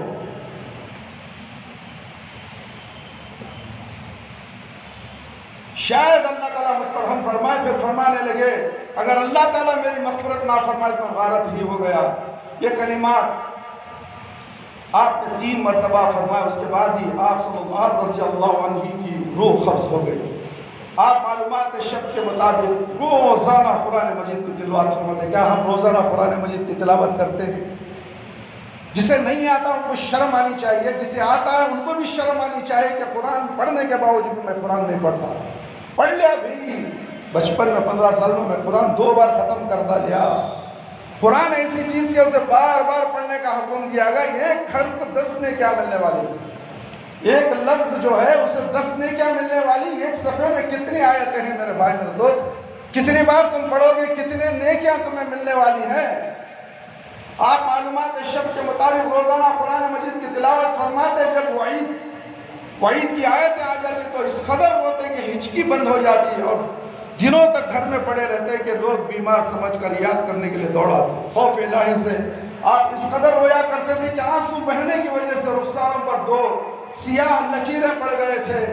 موت سے کچھ پہلے ابن عباس رضی اللہ عنہ آپ سے کہا امیر المومنین، آپ کے ذریعے اللہ تعالیٰ نے ملکی فتوحات عطا فرمائی، بڑے بڑے شہر آباد کے، کیا اور یہ کیا وہ کیا، تمام چیزیں گنوائی۔ آپ رضی اللہ عنہ نے فرمایا وَدِدْتُ عَنِّي أَنْجُولَ أَجْرَ وَلَا وَزَرَ، میں چاہتا ہوں کہ میری نجات ہو جائے، میں چاہتا ہوں کہ میری نجات ہو جائے، نہ مجھے اجر ملے نہ بارگاہ بار گناہ پر مجھے پر لاد دیا جائے۔ عثمان بن عفان رضی اللہ عنہ کو دیکھو، جب وہ کسی خبر پر پہنچے تو اتنا روتے کہ آپ رضی اللہ عنہ کی داڑھی تر ہو جاتی تھی، داڑھی تر ہو جاتی، ہماری داڑھیاں نہیں۔ ہم داڑھی چھوڑنا ایک عیب سمجھتے ہیں، اب داڑھی بھی چھوڑتے ہو تو وراٹ کوہلی کی، روہت شرما کی، سلمان خان کی، نہ جانے کون سے شیطان خان کی چھوڑتے ہیں داڑھی۔ یہ داڑھی میں جمع نہیں ہے میرے بھائی۔ داڑھی کا حکم کیا ہے؟ داڑھی کو بڑھاؤ، مونچھوں کو کترو۔ یہاں داڑھی بھیگنے کا لفظ بتایا جا رہا ہے۔ روتے اتنا کہ داڑھی تر ہو جاتی اور کہتے کہ اگر مجھے جنت اور دوزخ کے مابین اختیار کا حکم دیا جاتا اس سے قبل ہی کہ میں اپنے متعلق سمجھ سکوں کہ کسی صورت میں زیادہ برداشت کر سکتا ہوں، راکھ ہو جانے کو پسند کروں گا۔ اللہ اکبر، کاش کہ میں راکھ ہو جاتا دنیا میں، مجھے عذاب سے اللہ بچا دیتا۔ علی رضی اللہ تعالیٰ عنہ کے حالات پڑھو، وہ ہما وقت روتے رہتے، علی کا نعرہ لگا دے، اے علی، کیا بولے یا علی، علی صحابی رسول نبی صلی اللہ علیہ وسلم کے داماد، وہ اتنا روتے تھے، اتنا ڈرتے تھے۔ اللہ اکبر، ہم علی کا نام لے کر مدد مانگتے ہیں، یا علی مدد۔ یہ کفر یا جملہ ہے میرے بھائی میرے دوست، مدد صرف اللہ سے مانگو۔ کسی انسان سے نہیں مانگ سکتے۔ علی رضی اللہ تعالیٰ عنہ کے بعد رحمہ وقت ہوتے اور خوف الہی سے نڈال ہو جاتے، خصوصاً دو باتوں سے ان کا خوف حد سے زیادہ متجاوز ہو جاتا۔ طول العمر، دنیا کی زندگی کی بڑی بڑی امیدیں، آج ہم دنیا کی بڑی بڑی امیدیں رکھتے ہیں، موت کا وقت بالکل قریب ہے مگر وہ زندگی چھوٹی ہے، امیدیں بڑی ہیں۔ امیدیں 100 سال کی ہیں میرے بھائی، 60 سال 40 سال 50 سال کے اندر انسان مر جاتا ہے۔ خواہشات کی پیروی حق سے روک دیتی ہے میرے بھائی، خواہشات کی پیروی فرمایا کرتے، طول العمل آخرت سے غافل کر دیتا ہے۔ لمبی عمر، لمبی خواہشیں آخرت سے غافل کر دیتا ہے اور خواہشات کی پیروی حق سے روک دیتی ہے۔ فرمایا کرتے تھے دنیا پیٹ دے کر بھاگ رہی ہے، دنیا پیٹ دکھا کر بھاگ رہی ہے اور آخرت نہایت تیزی سے قریب آ رہی ہے، اور لوگ ان دونوں کے بال بچے ہیں، دنیا کے بھی اور آخرت کے بھی۔ تم آخرت والے بنو، دنیا والے نہیں۔ یہ علی رضی اللہ فرماتے ہیں میرے بھائی میرے دوست، دنیا کے مت بنو، آخرت کے بنو۔ آج عمل کا دن ہے، حساب نہیں۔ آج عمل کا دن ہے، تمہاری نفس جو تمہاری سانسیں چل رہی وہ پوری عمل کی ہے۔ ایک ایک سانس جو اللہ نے تمہیں دی ہے اس کا حساب اللہ رب العالمین لینے والے ہیں، اور یہ صرف عمل کا دن ہے۔ حساب کل ہوگا میرے بھائی، جب مریں گے تم، کل عمل نہیں ہوگا میرے بھائی میرے دوست۔ ابو درداء رضی اللہ عنہ فرماتے قیامت کے دن سب سے زیادہ مجھے اس عمل کا خوف ہے کہ مجھ سے باز پرس ہوگی، تم نے جو کچھ علم سیکھا تھا اس پر تم نے کس قدر عمل کیا۔ اور کہا کرتے تھے مرنے کے بعد جو کچھ پیش آنے والا اگر تمہیں معلوم ہو جائے تو تم شوق سے کھانا پینا چھوڑ دو، گھروں میں رہنا چھوڑ دو، بلکہ گھروں سے نکل کر پہاڑوں کی طرف بھاگو، ماتم کرو، روتے ہی رہو، اے کاش کہ میں درخت ہوتا، کاٹا جاتا، کھا لیا جاتا۔ عبداللہ بن عباس رضی اللہ عنہ فرماتے آنسوں کی کثرت کی وجہ سے ان کی آنکھوں کے نیچے سیاہ نشان پڑ گئے۔ ابو ذر اکثر فرمایا کرتے تھے کاش میں درخت ہوتا، لوگ مجھے کاٹ ڈالتے، کاش میں پیدا ہی نہ ہوا ہوتا۔ ان کی خدمت میں جب کچھ نان و نفع پیش کیا جاتا تو جواب دیتے ہماری بکریاں ہمارے پاس ہیں، ہم انہیں ہمیں دودھ کر پی لیا کرتے ہیں، گدھے ہیں سواری کی ضرورت ہے تو ان پر سواری کر لیا کرتے ہیں، آزاد کردہ غلام ہے جو ہماری خدمت کر لیا کرتے ہیں، سیاہ کمبل ہے جسے اوڑھ لیا کرتے ہیں۔ مجھے تو انہی چیزوں کے حساب و کتاب کا خوف کھایا جاتا ہے، لے کر کیا کروں۔ کچھ مالو پیسے وغیرہ ابو درداء کے پاس لایا گیا تو وہ کہتے ہیں کہ میرے پاس بکریاں ہیں، گدھے ہیں، سواری کے لیے غلام ہے، ان کا میں حساب دینا ہے، اور اتنا سارے کا حساب میں کیسے دوں؟ یہ سب لے کر میں کیا کروں؟ تمیم داری رضی اللہ عنہ نے ایک مرتبہ رات کو سورہ حجاسیہ پڑھنا شروع کی، اور جب وہ اس آیت پر پہنچے، اس آیت کا ترجمہ بول کر اپنی بات ختم کر دوں گا میرے بھائی میرے دوست۔ ام حسب الذین طرحوا السیئات ان نجعلہم کالذین آمنوا وعملوا الصالحات، سورہ جاسیہ آیت نمبر 21۔ جو لوگ بد کرداروں کے مرتکب ہوتے رہتے ہیں، کیا انہوں نے یہ خیال کر رکھا ہے کہ ہم ان کو ان لوگوں جیسا کر دیں گے جو ایمان لائے اور نیک عمل کیے؟ تو بار بار اسے پڑھتے اور روتے حتیٰ کہ اس حالت میں صبح ہو گئی۔ کہا کرتے تھے کاش میں بھیڑیا ہوتا، کاش میں بھیڑ ہوتا، میرے گھر والے مجھے ذبح کر کے میرا گوشت کھا لیتے اور میرا شوربہ پی لیتے۔ اس بارے میں آثار خبر موجود ہیں میرے بھائی میرے دوست۔ سوچو صحابہ کرام کیسا سوچتے تھے، کاش کہ میں بکرا یا بکری ہوتا تو مجھے کاٹ کر کھا لیا جاتا، میرا شوربہ پی لیا جاتا۔ سوال و جواب ہے۔ آج ہم اشرف المخلوقات ہیں، انسان ہیں، زندگی گزار رہے ہیں، اچھا برا سب جانتے ہیں، نماز نہیں پڑھنا گناہ ہے معلوم ہے، پھر بھی ہم نماز نہیں پڑھتے۔ قرآن پڑھنا ہے فضیلت ہے، اس کی کتنی بڑی نیکیاں ملنے والی معلوم ہے، مگر ہمیں نہیں آتا۔ حضرت نہیں آتا کا لفظ چھوڑ ڈالو، ڈکشنری میں سے اتار ڈالو، تمہارے دماغوں سے نکال ڈالو۔ کوئی کام جب کرتا ہے تو کوئی کاریگر تمہارے پاس آتا ہے، یہ خراب ہو گیا، تم کہو یہ نہیں آتا، بولتا ہے تم لاؤ صاحب کوشش کرتا ہوں، دیکھ تم کر کو دے تو نہیں آتا۔ علم سیکھنے کے لیے نہیں آتا حضرت، کیسے جی نہیں آتا؟ نہیں آتا کا لفظ نہیں ہے میرے بھائی۔ حاصل کرو، شرم محسوس مت کرو۔ جتنے بھی یہاں بالغ نوجوان بیٹھے ہیں ان سے میری درخواست ہے، اگر کسی کو قرآن نہیں آتا ہے، اردو کی تعلیم نہیں تو شرما مت، ہرگز شرما مت۔ تم 4 بچوں کے باپ ہی کیوں نہ ہو، اس مدرسے میں، اس مسجد میں، مدرسہ تقویٰ تعلیم القرآن میں نوجوانوں کو بھی پڑھانے کا اہتمام کیا جاتا ہے۔ آئے تو صحیح، پڑھے تو صحیح، شرمانوں کو 2 دن تکلیف، 3 دن تکلیف، 8 دن تکلیف ہوگی، زبان کھلے گی، اس کے بعد 2 لفظ جان کر جاؤ، 3 لفظ جان کر جاؤ، 4 لفظ جانو، اس کے بعد ایک آیت، ایک سطر تم جاننا شروع کر دو گے، تمہیں سکون محسوس ہوگا، تمہاری روح میں سکون ہوگا، تم مرو گے تو سکون سے مرو گے میرے بھائی، میرے دوست۔ موت کا فرشتہ بھی ہنستے ہوئے تمہیں بلا لے کر چلا جائے، مگر تم پڑھنا ہی نہیں جانتے، اس کی طرف دیکھنا بھی تصور نہیں کرتے، تو بہت بھیانک فرشتہ تمہیں روح نکالنے کے لیے آئے گا۔ تو اس لیے میرے بھائی آخرت کی فکر کرو۔ ان تمام قرآن اور حدیث کی باتیں جو ہم نے آپ کے سامنے پیش کی ہیں، ان تمام باتوں کو ہم قرآن اور حدیث کی باتیں سمجھ کر، ایسی ویسی باتیں سمجھ کر نظر انداز نہ کریں۔ جو بھی ہم باتیں بتاتے ہیں وہ صرف قرآن اور حدیث سے بتاتے ہیں، تاکہ ہم آپ کو اس دنیا میں اور آخرت میں بھلائیوں کی طرف لے جائیں، آپ کی اصلاح کر کے دنیا میں بھلائیاں فرمائے، عطا فرمائے اللہ رب العالمین، اور آخرت میں مرنے کے بعد آخرت کا سودا بہترین سودا ہے۔ اور مال جو ہے اللہ کا مال ہے، اللہ کی راہ میں خرچ کرو۔ اللہ نے جو تمہیں مال دیا ہے وہ تمہارا مال نہیں ہے، اللہ نے جو مال دیا اللہ کی راہ میں خرچ کرنے کے لیے دیا ہے۔ یہ مسجد مستحق ہے، یہاں آمدنی کے ذریعے کچھ بھی نہیں ہے میرے بھائی میرے دوست، اس لیے آپ سے درخواست کی جاتی ہے کہ آپ زیادہ سے زیادہ اس مسجد کے دیگر ضروری اخراجات کے لیے آپ اس مسجد کا تعاون کرتے جائیں۔ اللہ رب العالمین آپ کے اس تعاون کے ذریعے سے آپ کو صدقہ جاریہ کا عمل عطا فرمائے، اور دنیا اور آخرت کی بھلائیاں عطا فرمائے، اور مال میں بڑھوتری عطا فرمائے، اور اللہ کے غضب کو، آپ کے اوپر جو اللہ کا غضب ہونے والا ہے، اللہ رب العالمین اس غضب کو ٹھنڈا کر دے، بیماریوں سے محفوظ کرے، مصیبتوں سے دور رکھے۔ اللہ رب العالمین سے دعا ہے کہ اللہ تعالیٰ ہم سب کو 5 وقت نمازی بنا دے، وقت پر نماز پڑھنے والا بنا دے، ہماری نمازوں میں خشوع اور خضوع عطا فرمائے، ہماری جائز دعاؤں کو قبول فرما لے، شرک سے بچا لے، بدعت سے بچا لے۔ اللہ ہم سب کو صراط مستقیم پر